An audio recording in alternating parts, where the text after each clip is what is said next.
Okey, kita tak start lagi. Kita tunggu lagi 3 minit, lepas tu kita akan start.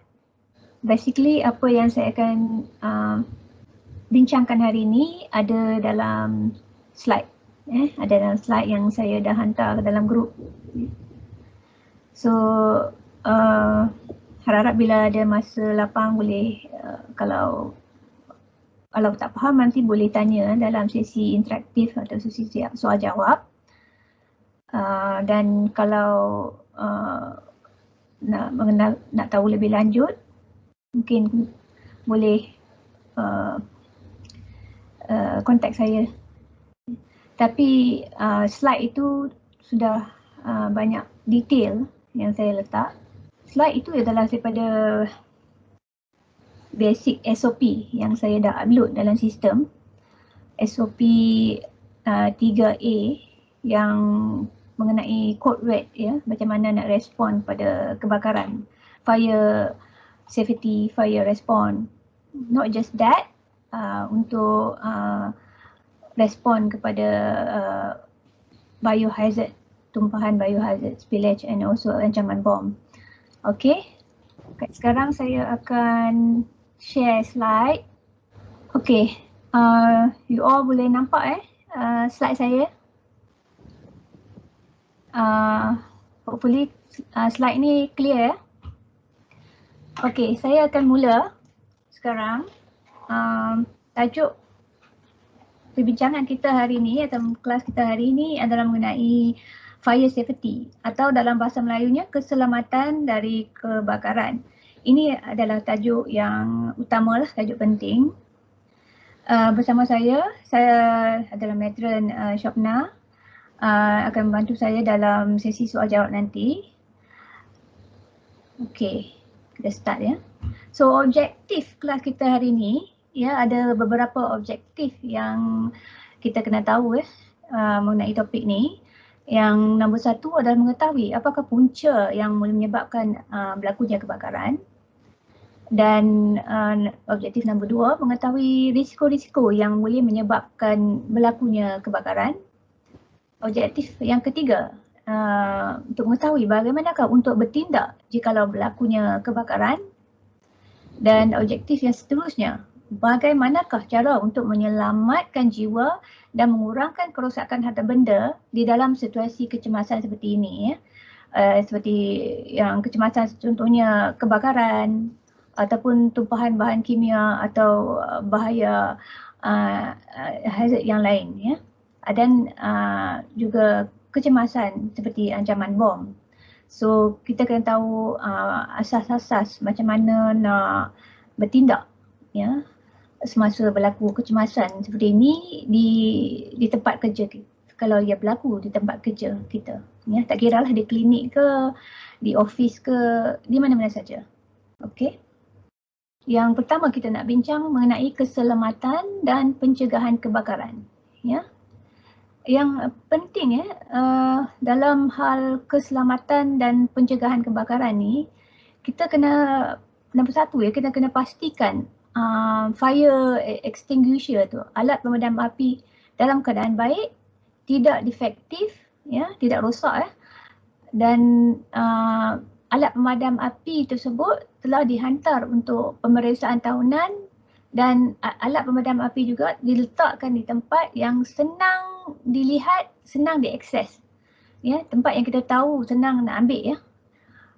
Sebab setiap klinik mesti, ya, wajib ada alat ni, alat fire extinguisher ataupun alat pemadam api. Dan keduanya, pastikan papan tanda yang macam fire exit ni, tanda keluar tu, diletakkan di tempat yang senang dilihat, ya. Setiap klinik ada papan tanda ni, fire exit, ya. Dan juga kena pastikan setiap klinik kena ada pintu kecemasan, ya, emergency door, ya. Kena ada pintu kecemasan, dan pintu kecemasan ini mesti senang dilihat dan tidak berkunci ataupun tidak terhalang oleh barang-barang lain seperti perabot yang besar-besar ke. Kena pastikan pintu ni boleh diakses, ya, dan tidak dikunci. Sebab senang kalau ada berlaku kecemasan seperti kebakaran, so senang nak keluar. Yang seterusnya, poin yang seterusnya, papan tanda tidak dibenarkan merokok diletakkan di tempat-tempat yang strategik di dalam dan juga di luar, ataupun di dalam ataupun di luar kawasan klinik. Macam tanda no smoking ni kena letak di tempat yang sesuai, ya, untuk remind, ya, orang ramai bahawa klinik kita tidak dibenarkan, ya, kita pesakit ataupun pekerja ataupun staf tidak dibenarkan di merokok, ya, di dalam klinik ataupun di luar kawasan klinik. Seterusnya, untuk mencegah kebakaran dan menjaga keselamatan kita juga, papan tanda seperti tidak dibenarkan merokok diletakkan tempat yang berdekatan dengan alat-alatan yang mudah terbakar seperti tangki oksigen. Tangki oksigen ni adalah orang kata mudah terbakar, highly flammable. Dia mudah terbakar. So papan tanda no smoking kenalah diletakkan dekat dengan alat-alatan perubatan seperti tangki oksigen yang mudah terbakar ini. Yang seterusnya, penyelenggaraan sistem elektrik. Semua klinik, ya, sepatutnya kena melakukan pemeriksaan penyelenggaraan wayar elektrik. Seperti memeriksa wayar elektrik, switch elektrik yang rosak ataupun mengemaskan sistem wayar elektrik. Wayar elektrik sekurang-kurangnya sekali setahun oleh juru elektrik yang bertauliah dalam bidang keselamatan dan pencegahan kebakaran. So ini adalah penting.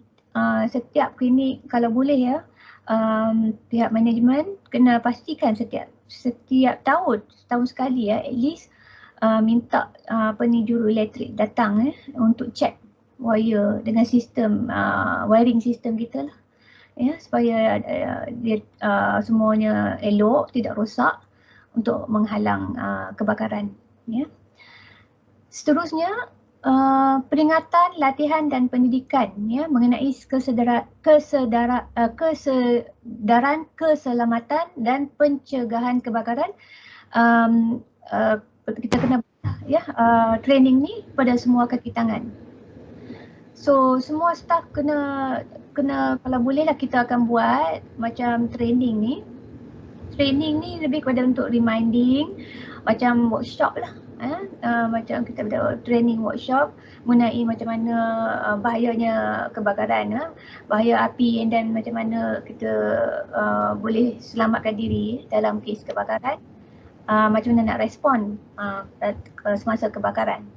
So semua staff juga kena hati-hati, kena selalu berwaspada terhadap punca kebakaran, ya, seperti macam kalau ada puntung rokok, ya, dan juga alat-alatan memasak, ya, yang lain seperti dalam pantry, dan juga sumber api seperti mancis ke, lighter ke, alat-alat switch elektrik, wire elektrik, dan juga handphone, ya, sebab benda-benda ni semua boleh menyebabkan kebakaran. So kita semua staff kena berwaspada lah, kena hati-hati, ya, kena alert kepada punca-punca kebakaran seperti ini, ya. Dan seterusnya mengenai penggera kebakaran dan pengaktifan amaran, ya. Semua staf mestilah sentiasa berwaspada dan berjaga-jaga jikalau ternampak api ke, ternampak asap ke, ataupun terbau macam asap, terbau benda terbakar ke, ataupun terasa macam panas, kepanasan yang luar biasa, ataupun tanda-tanda awal lain yang berlakunya kebakaran. So kita kena alert lah, ya. Jika you all macam terbau ni, bau macam bau benda terbakar ni, so kena alert, kena periksa, kena pergi tengok dari mana bau tu, ya. So sebab selalunya api ni dia start kecil tapi dia akan cepat merebak. So kalau kita macam sangsi atau syak macam ada macam bau something, bau asap ke, kena pergi tengok lah, check tengok apa yang berlaku. Dan seterusnya, kalau ada tanda-tanda seperti yang saya sebutkan tadi, anda sendiri ataupun minta tolong staf yang lain, cepat-cepat pergi tengok pergi siasat dari mana datangnya punca atau sumber tanda-tanda kebakaran tersebut. Ya. Kena cek kawasan sekeliling sama ada di dalam ataupun luar klinik. Kena pastikan kena cek di dalam atau di luar klinik di mana datang bau tersebut ataupun asap nak pastikan tiada punca kebakaran. Dan kita ada nampak api ataupun kebakaran dah mula memang confirm dah nampak macam ada kebakaran, nampak api So kita kena ikut carta aliran tindak balas kebakaran Kita memang ada carta tindak balas kebakaran ini dan selalunya ini adalah salah satu SOP yang saya sebut tadi. Ini adalah SOP care klinik. Kita dah upload di dalam sistem CXIS kita. Dan SOP ni bawah SOP 3A silap bawah code red, maknanya fire, not just fire, biohazard spill dan juga bom threat ancaman bom. So ini adalah kecemasan. So SOP yang detail ada dalam macam orang kata informasi yang lebih detail ada dalam SOP yang saya dah upload. Tapi yang saya buat ada dalam slide ni adalah yang ringkasan, summary dan yang benda asas yang kita kena buat lah bila berlaku kecemasan, kebakaran Okay, next one. So ini adalah carta aliran tindak balas kebakaran Bila memang sah, bila ada confirm ada berlakunya kebakaran kita dah check tadi macam staff, saya dah beritahu tanda-tanda awal kebakaran tu, staff ada macam ternampak ataupun terbau asap dan macam bau terbakar, pergi check di mana datang bau tu ataupun asal punca kebakaran tu. Kalau dah jumpa kebakaran tu puncanya, SIC staff in charge senior staff ke ketua staff ke, kalau boleh cuba padamkan api tersebut. So kena cubalah sedaya upaya untuk padamkan api dahululah, kalau boleh try dulu untuk padamkan api. Dan kalau api itu, tengok kalau api itu dapat dikawal ke tak dapat dikawal. Kalau api yang besar memanglah tak boleh dikawal, kena panggil terus bomba. Tapi kalau tak dapat, adik kalau tengok carta alien ni, kena tengok kalau boleh dikawal, kena cek lokasi lah selepas kebakaran. Kalau tak dapat dikawal, kena tengok selepas itu kena mulakan penggera kebakaran. Kena start, kalau ada fire alarm, memang kena tekan fire alarm. Kena mulakan amaran lah, keluarkan amaran kata berlakunya kebakaran And the next step tu of course lah kita panggil bomba lah, sebab kita cuba untuk kawalkan api tu. Kalau kita dah cuba untuk padamkan api tu tak boleh, kita kena panggil bomba secepat mungkin and then kena call bomba, nombor dia 999 kecemasan. And then terus untuk mulakan untuk selamatkan jiwa dan harta benda lah. Kalau dalam klinik, kalau ada staff, ada patient, kena evacuate kena pindahkan kena suruh keluar dari klinik lah. Kalau ikut pintu yang paling berdekatan ataupun ikut pintu kecemasan. Dan juga dalam masa yang sama cuba untuk padamkan api. Kalau memang tak boleh, memang kena minta bomba buat tolonglah untuk padamkan api. And then kena beritahu PIC, iaitu doktor in charge ataupun person in charge ataupun local area manager, you punya manager lah. Kena beritahu bos kena dah berlaku kebakaran Ini semua berlaku serentak so you kena arahkan staff-staff yang lain lah. Seorang panggil bomba, seorang suruh pindahkan pesakit. Ya, seorang kalau boleh cuba padamkan api, and then seorang call dan bagi tahu bos, ya. And then dan kena pindahkan kalau ikut evakuasi tu, untuk pindahkan staff dan juga pesakit kenalah pindahkan ke tempat yang jauh dari kawasan kebakaran tersebut. Ya. Contohnya kena identify lah, kena tengok tempat mana yang sesuai, ya, yang jauh daripada kawasan kebakaran, dan pastikan semua ada, ya, maknanya roll call dan head count. Kena tengok semua selamat keluar, ya, dengan pastikan tak ada orang pun ada tertinggal kat dalam bangunan apa dalam klinik, ya. And then bila bomba pun sudah datang, bomba akan buat kerja dia all, akan kawalkan api dengan gunakan fire hose, dan api pun terkawal. Dan then kena dalam masa yang sama kena laporkan pada bomba lah, kena communicate dengan pihak bomba, katakan semua sudah selamat keluar, dan kena bilang berapa orang ada, termasuk staff dan juga pesakit, ya. So kena communicate dengan pihak bomba mengenai ini. So ini adalah carta aliran tindak balas kebakaran, ya. Yang pentingnya kalau tengok sini, it's very nice in the flow chart, tapi dalam kalau berlaku in the real life, yang penting sekali jangan panik, ya. Kena ingat, ya. Kena ingat SOP ni, kena ingat flow chart ni, carta aliran ni. And kalau you buat kalau ikut, ya, betul-betul, it should be okay, ya, it should be okay. Yang pentingnya jangan panik, kena dan minta pertolongan secepat mungkin, ya. Okay, this is the carta aliran lah untuk tindak balas kebakaran. Seterusnya saya nak cakap sikit mengenai alat pemadam api ataupun dalam bahasa Inggerisnya fire extinguisher.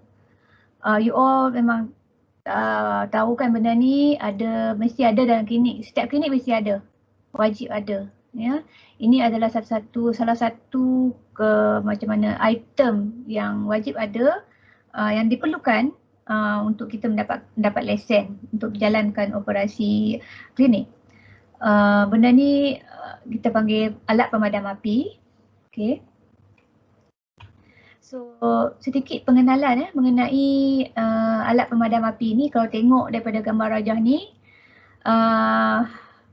biasanya macam ni, rupanya dia ada macam tong dia, tong warna merah tu, ya, dipanggil body. And then dia ada alat penekan tu, dipanggil discharge lever, and then dia ada locking pin. Itu penting, kita kena pastikan di mana locking pin tu. Dia ada seal dengan locking pin dekat antara pemegang tu. Dan setengah-setengah fire extinguisher, alat pemadam api, dia ada macam meter dia, pressure gauge, ya, untuk tengok dia punya isi kat dalam cukup ke tak. And then dia ada tempat carrying handle untuk pemegang. And then dia ada yang hitam ni adalah discharge hose, ya, untuk kita sembur. And then dia punya nozzle, discharge nozzle untuk kita semburkan untuk memadam api. Ini dia punya hose, ya. Okey, ini dia adalah basic orang kata rupa, ya, fire extinguisher anatomy, ya, macam mana bentuknya, ya, untuk alat pemadam api ni. Dan yang penting sekali, macam mana nak guna alat pemadam api ni, ya. Tak guna kalau ada dalam klinik saja, dia bukan untuk dibuat pameran, ya. Benda ni penting, ya. Kena pastikan dia tidak defektif, ya.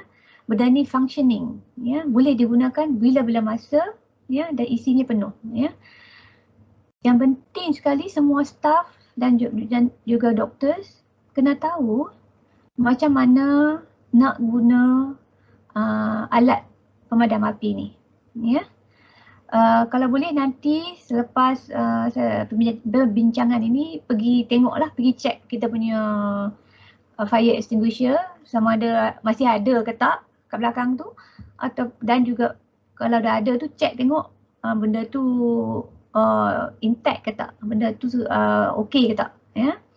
pin dia masih kat situ, tak ada orang buka pin dia lagi, ya. Tengok dia punya pressure gauge tu masih penuh ke tak, ya.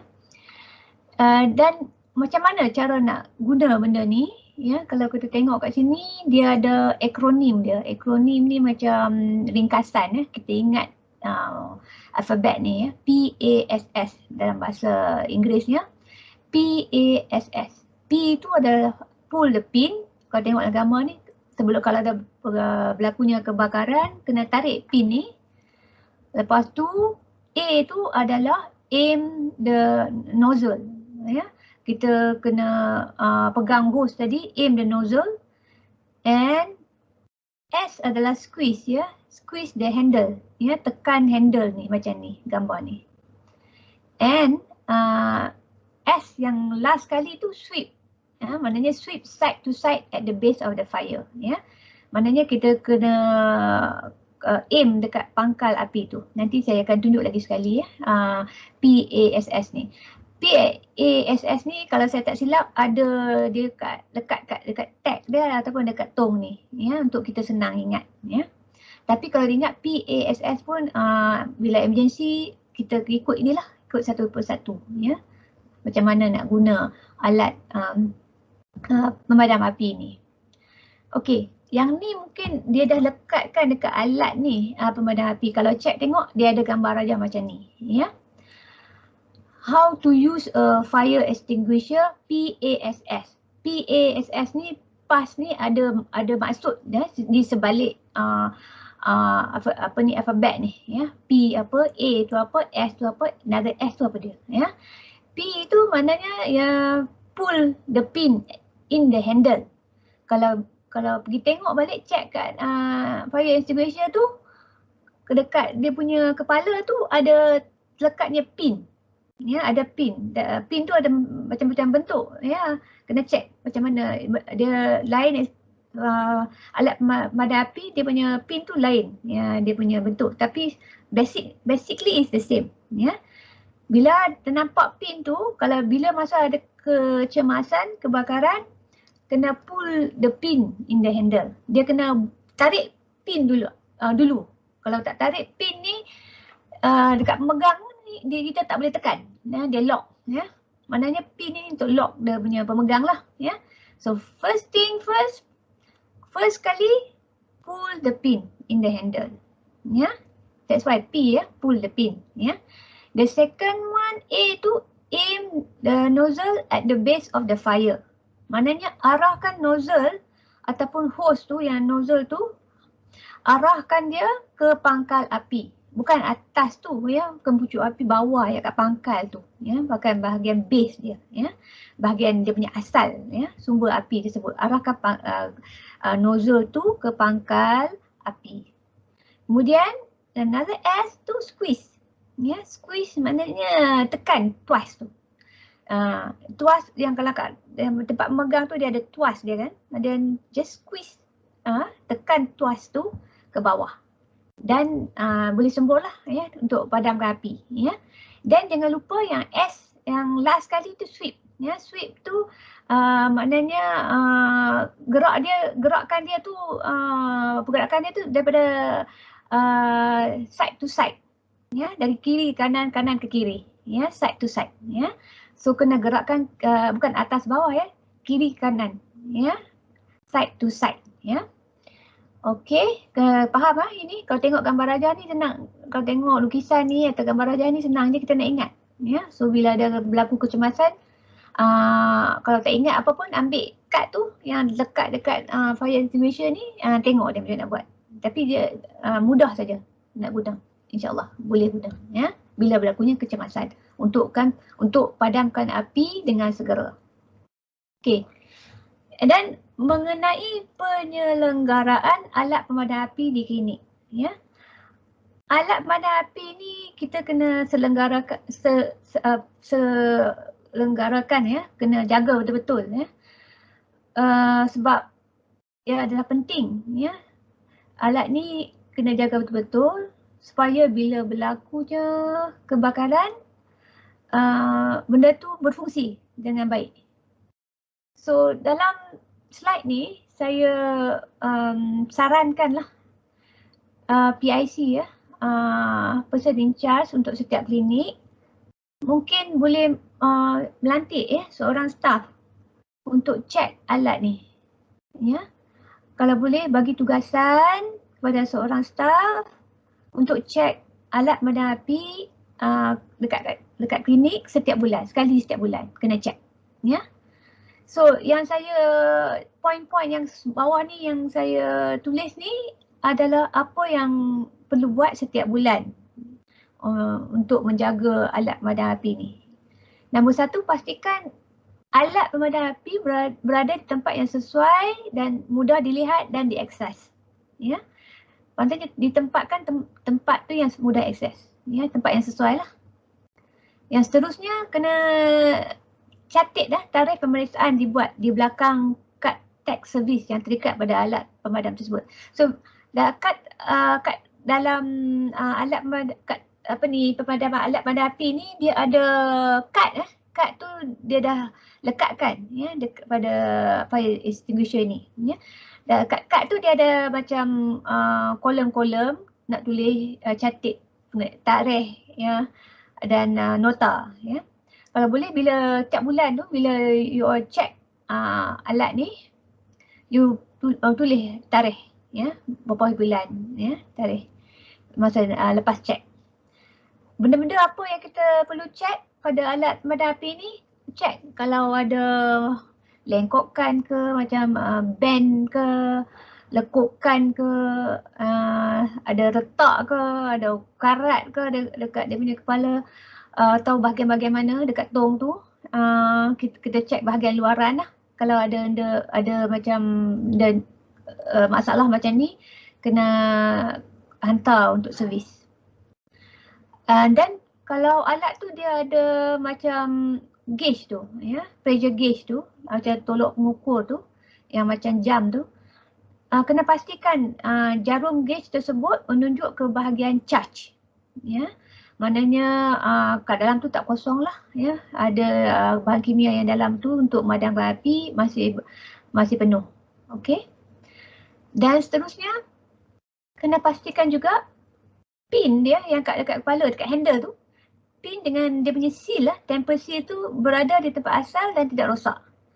Apa yang berlaku sebenarnya kadang-kadang budak main ke, ada orang apa sahaja tarik pin tu dan temper seal pun dah koyak ya. So that's why kena check selalu. Pastikan pin tu masih di tempat asal ya. Seal tu tak ada orang kacau lagi ya. Kena, yang tu penting ya. Pin tu kena berada di lokasi yang asal.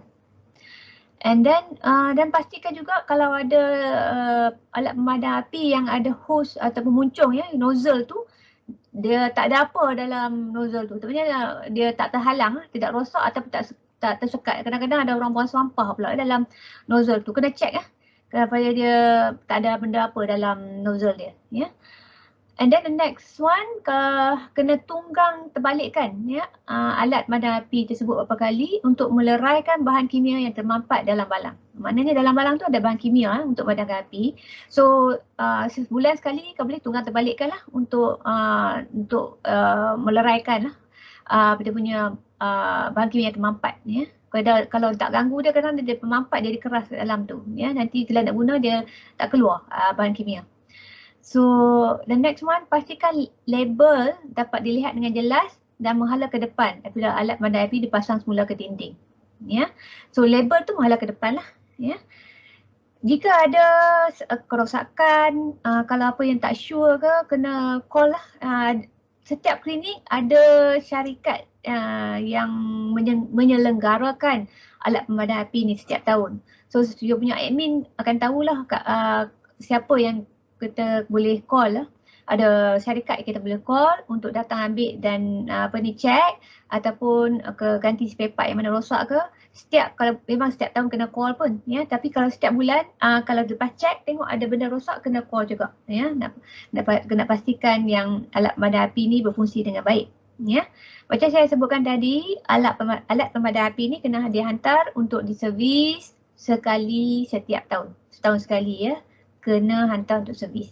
Dan servis tag tu dia akan tulis dan lekatkan dekat alat madam api ni, dan selalunya bahagian sikit aku also akan datang check juga kita punya fire extinguisher ni, dan dia akan tanya tentang bila servis and all that. Kita kena simpan lah receipt dia yang hantar servis tu, dia akan tanya ya.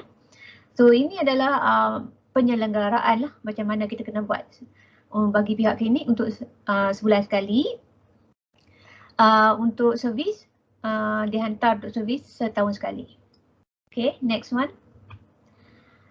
Itu dah habis yang tadi pasal kebakaran ya, macam mana nak handle kebakaran. Dan next one saya nak bincang sikit lah, touch a bit ya regarding major hazard spillage ataupun tumbuhan bahan bahaya. Ini jarang berlaku tapi kita kat klinik ataupun kat office, kat mana-mana saja kena beware. Kena alert lah benda ni. Kalau berlaku lah, dia jarang, benda ni bukan common ya. Tapi bila dia berlaku, kita tak boleh panik lah. Kita kena tahu apa nak buat ya. So ini macam saya sebutkan tadi, tumpahan bahan bahaya yang boleh menyebabkan kesan buruk ya kepada kesihatan jika tindakan kecemasan atau tindak balas pengendalian yang betul tidak dilakukan dengan kadar segera. So bahan bahaya ni, major hazard spillage ada tiga jenis lah. Kita bagi kepada 3 jenis. Yang pertama tu bahan kimia bahaya ya. Ini contoh-contohnya, ini memang jarang berlaku tapi kita kena beware, kena berwaspada. Contohnya macam fosfin, klorin, hydrogen cyanide, cyanogen chloride, mustard, lewisite, fosfogen oksin, tabun, sarin, soman. Ini semua memang jenis bahan kimia yang jarang ada dan tak pernah berlaku pun, tapi kalau berlaku kita kena tahu apa tindakan kita ya, sebab kalau dibiarkan memang dia boleh menyebabkan kesan buruk pada kesihatan ya. Ini bahan kimia bahaya. Kita selalunya kita tak store benda-benda ni, tak ada dalam klinik.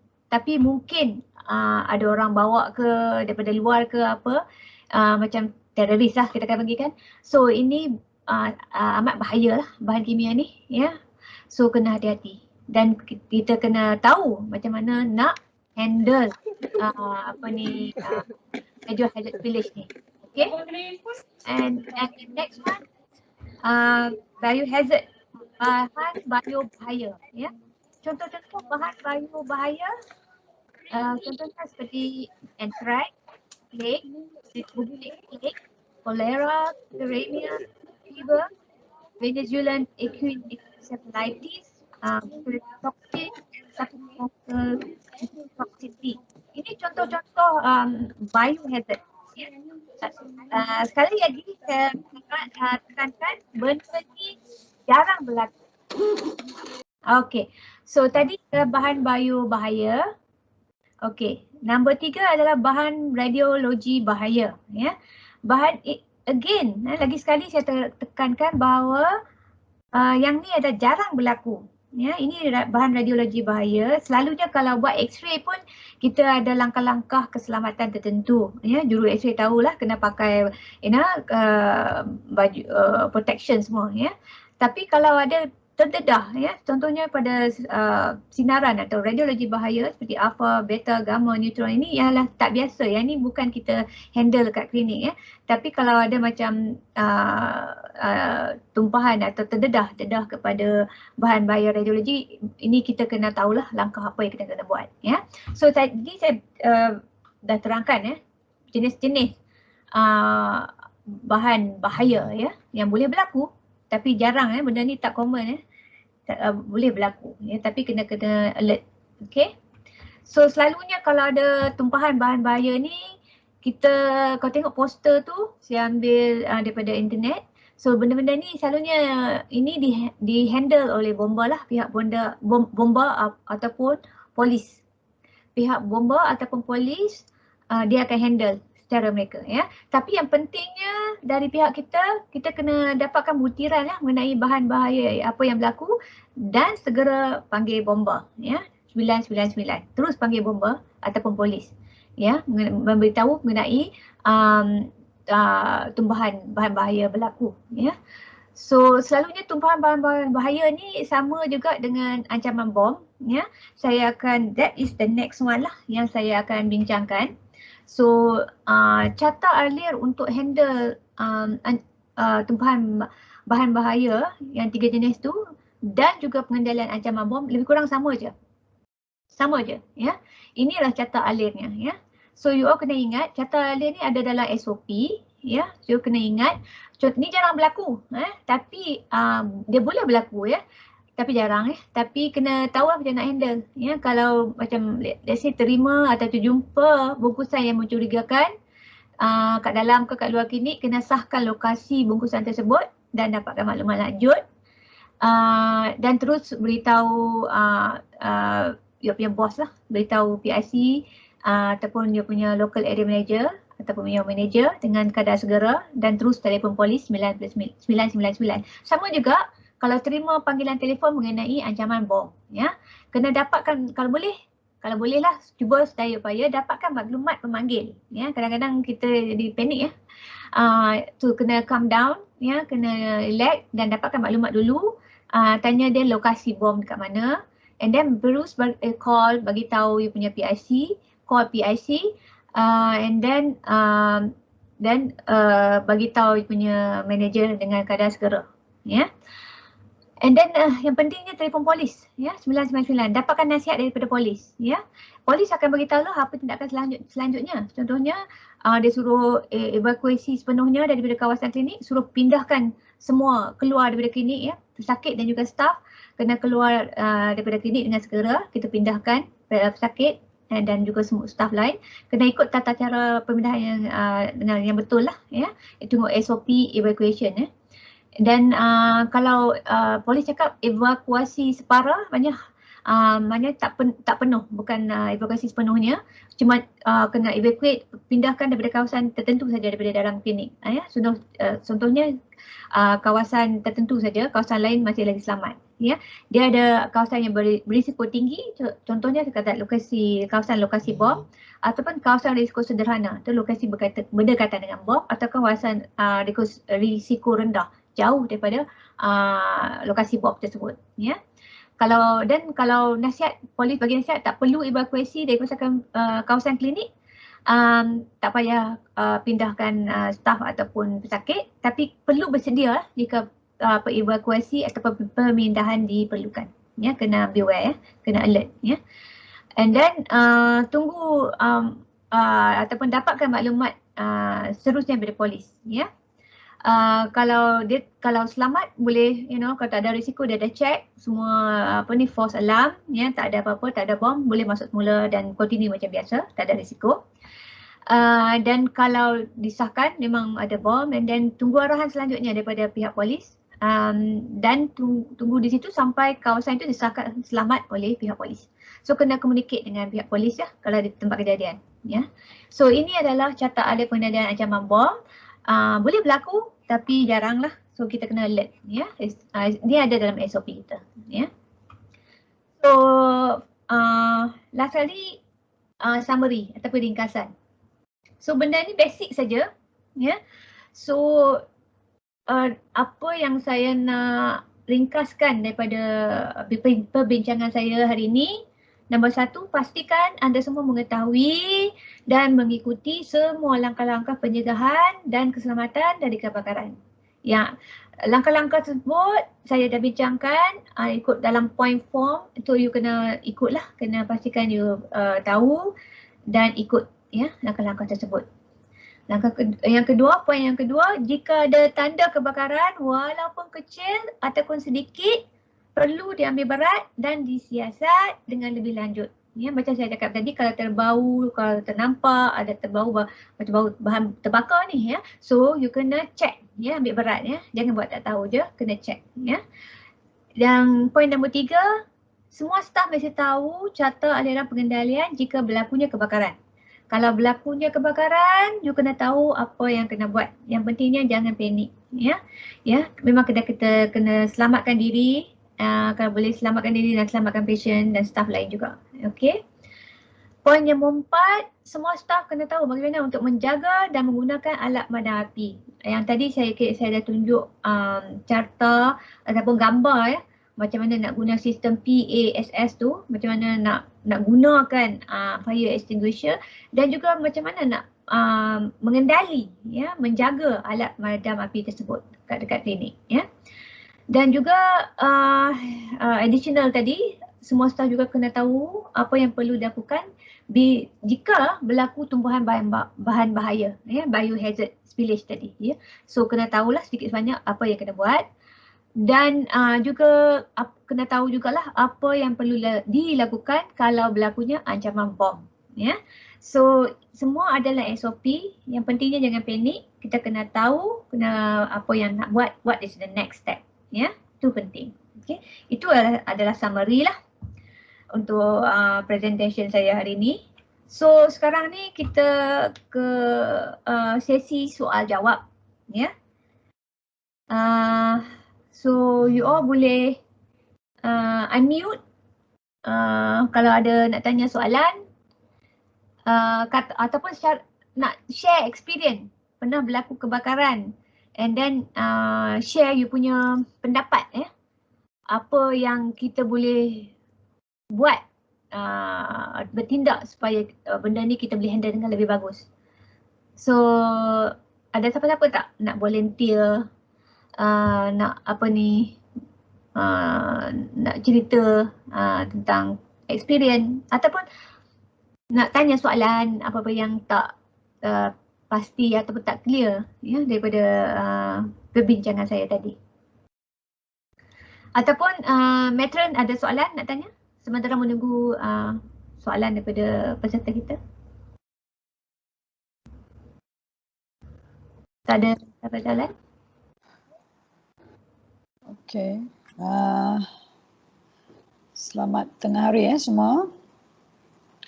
So Dr. Azura dah bagi penerangan tentang KTP tajuk hari ini, iaitu fire safety atau keselamatan diri, keselamatan daripada kebakaran ya. So ada apa-apa soalan ke atau Matron nak tanya soalan tadi? Ada apa-apa soalan tak? Kalau tak ada, Matron tanya satu soalan saja daripada Matron nak tahu you all faham ke tak ya, ataupun tahu mengendalikan ya apabila berlaku kebakaran. Okey, apabila berlaku kebakaran, ada di klinik masing-masing saya harap ada fire extinguisher ya. Fire extinguisher tu ada arahan bagaimana nak guna. Okey, boleh tak siapa-siapa bagi tahu bagaimana kita perlu guna fire extinguisher tu? Apa yang kita perlu tahu sebelum menggunakan fire extinguisher tu? Apa kita perlu tahu sebelum menggunakan fire extinguisher tu? Okey Kak. Nak cakap apa? Tarik pin. Betul. Lagi? Pin. Lepas tu halakan nozzle ke pangkal api. Okey. Lepas tu tekan twist. Ya. Lagi? Lepas tu naikkan kedudukan kurang 2 ataupun 3 meter. Okey. Lawan arah angin. Terima kasih. Hello, selamat petang. Dan kita last kali ke kiri dan ke kanan dulu. Lepas tu pastikan dan dari pangkal api lebih kurang 2 hingga 3 meter dan tidak melawan arah angin. Okey, bagus. Cakap dah. So itu adalah jawapan yang betul. Ya. So kita mesti tahu kita mesti tahu alat pemadam api ni saya harap di semua klinik ada. Dan dia diletakkan di tempat yang boleh dicapai apabila kebakaran berlaku dengan cepat. Dia tidak boleh diletakkan di bawah. Dia ada cangkuk kan untuk lekatkan pemadam api tu. So kena letakkan pada cangkuknya pemadam api tu. Tidak boleh diletakkan di bawah. Oh, mungkin tak boleh letak ke bawah sebab kita ni letak dekat bawah. Dia tak ada cangkuk. Ada cangkuk kan untuk cangkuk kan? Ada. Mesti ada. Sebab setiap fire extinguisher Ada tapi tak berpasang. Macam Wongki belum pasang lagi. Kita orang letak kat bawah. so kena pasang lah, tak boleh letak di bawah. Ya. So tolong panggil sesiapa yang boleh tolong untuk pasangkan balik. Juga ke matron? Ya, tak payah, tak perlu. Sebab dia hanya cangkuk saja nak lekatkan pada dinding tu. Okay. Dekat klinik kita tak ada matron. Tak ada. Kita letak dekat bawah je. Dia orang bagi just letak bawah je. I think you all did not notice. I'm sure they have given. There is. With every fire extinguisher, there should be a hook to hook on the fire extinguisher. Oh. There should be. Okay? Okay. So please find out. Okay, matron. Okay. Any other questions? I think that was my question. Because it's important how to use during fire break. Now you have to know how to use the fire extinguisher. So any other questions? Yes, who is there? Clara. Yes, Clara. Yes. Actually, problem is the shutter. Shutter behind, is it? Yeah, front. Front shutter, yeah. Front one. Front shutter, okay. It's having some issue, opening and closing. And there's two doors. One door couldn't open the door because of the shutter. The one iron thing is down. So people come in, they like step that they might fall also. Okay. There is like a knob like down there. Yes. So couldn't open the other door because of that thing. Did you bring this up to your PIC? My doctor I told once. How long already? It's about 2 months. 2 months? Okay, did you put it into the incident report? The incident, not yet. Okay, please do it today itself or now itself. Can you? Can. Yes, but just inform your PIC also and just put into the incident report. Okay? Straight away, Thank you. Yeah. If possible, you can take a picture and put in, Okay, matron. Okay? Yeah. Yes. So incident report very important. If possible, put the incident report. So. Yeah, I see. Okay, ada apa-apa masalah lain ke staff? Siapa yang berpuasa, selamat berpuasa. Ya. Tolong. What is the morning, this one? Sahur, is it? Sahur, yes. Please, before you come to work, kena sahur, you all are working long hours. Okay? Tolong jaga diri lah. So jangan lupa juga lepas ni Hana akan hantar borang tinjauan kelas mingguan lah, online survey. So can if possible please fill up the form lah. Isi form ni online lepas ni mengenai tajuk kita hari ni lah. Untuk dapatkan maklum balas tentang kelas online ni. I think that's all. No other questions, I think. Ada soalan-soalan lain yang tak berkenaan dengan topik apa kita boleh bincang. Kita ada masa lagi 2-3 minit sebelum bersurai. Ada apa-apa nak tanya tak pada saya ataupun matron? Apa-apa sajalah mengenai kerja. Anything? Di sini matron nak bagi ada siapa? Sorry. You want to tell something, ada? regarding the scrub lah, I think some of the clinic they want the Okay. Okay, you tell first, Doctor. Then I'll... few clinics they order scrub lah. Tapi macam klinik Selain Jaya, klinik Emerald dengan PKC mana entah dia order daripada Jet Selain Jaya. Oh, okay. Tapi setengah klinik dia order daripada online store tu kita kena buat survey lah, mungkin akan keluarkan survey. So prefer scrub yang mana satu. So not very sure which scrub they are ordering from. Yeah, it's for the meantime until this uniform issue. Yes. It's settled. So kita akan keluarkan survey lah mengenai ni tentang hal ni, tentang scrub. Yang mana yang sesuai, yang prefer sementara tunggu uniform. Ya. Kalau tak ada apa-apa soalan lagi, kita I think until next week, same time, same day, hari Jumaat, kita buat kelas online. Mungkin next week kita ada tajuk lain yang lebih menarik mengenai klinikal ya, Metran. Next week Yes. Kita mengenai dressing ya. Yes, I'll put up the topic there. And then last kali Metro nak bagi peringatan di sini ya. Tolong ikut SOP ya. Yang telah ditetapkan ya. Untuk prosedur-prosedur dan juga apa jua tata cara yang kita jalankan di klinik ya. Okey. Contohnya yang paling penting adalah seperti cold chain ya. Bagaimana kita nak uruskan peti sejuk ya. Semua tu telah saya dan Dr. Azura dah bagi dah ya.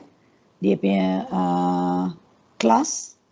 So tolong ikut dan ada nota-nota yang kalau you nak tinjau balik ya, nak lihat kembali, tolong pergi balik kepada inside the, I think we have already sent the video recording ya. Tolong pergi balik dan lihat ya. Okay. Tolong ikut SOP betul-betul ya. Ini adalah penting untuk keselamatan awak dan juga keselamatan pesakit ya. So saya rasa itu saja peringatan yang Metro nak bagi. I think setakat ini saja untuk kelas kita hari ini. Terima kasih banyak-banyak you all. Selamat puasa, selamat Ramadan. Okay, take care, happy working. Thank you so much. Okay, bye. Happy working. Okay, bye-bye. Thank you. Bye. Bye.